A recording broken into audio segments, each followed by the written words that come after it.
কৃষকৰ বাবে কেইটামান নতুন সুবিধা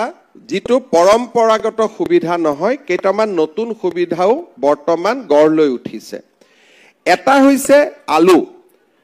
নলবাৰীত পেপসি কোম্পানী স্থাপন হোৱাৰ পিছত তেওঁলোকে ৰাইজক বিশেষ আলু এটাৰ বীজ দিয়ে আৰু সেই আলুটোৱে পেপসি কোম্পানীয়ে কিনিও লৈ যায় আৰু তাৰ ফলত আমাৰ বহু ৰাইজ প্ৰায় 5000 কৃষক উপকৃত হৈছে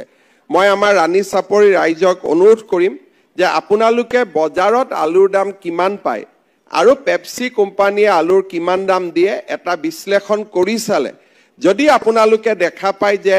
আমি এই পেপসি কোম্পানীক আলু যোগান ধৰিলে সুবিধা হ'ব তেতিয়া আমি তেনেকেও সুবিধা কৰি দিব পাৰিম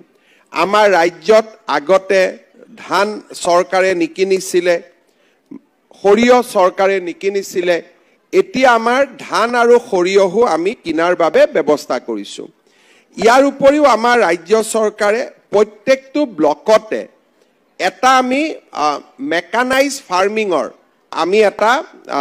বেংক এটা স্থাপন কৰিবৰ কাৰণে কাম কৰি আছো সেই দৃষ্টিভংগীৰ পৰা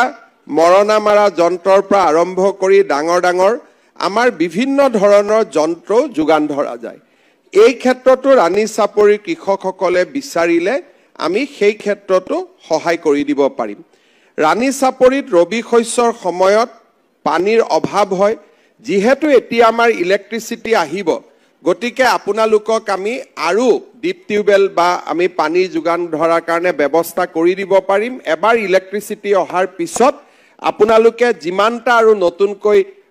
ডিপ টিউবেল বা আমাৰ পানীৰ কাৰণে আপোনালোকে বনাব খুজে জলসিঞ্চনৰ কাৰণে মুক কলে আমি তাৰো ব্যৱস্থা আপোনালোকক কৰি দিব পাৰিম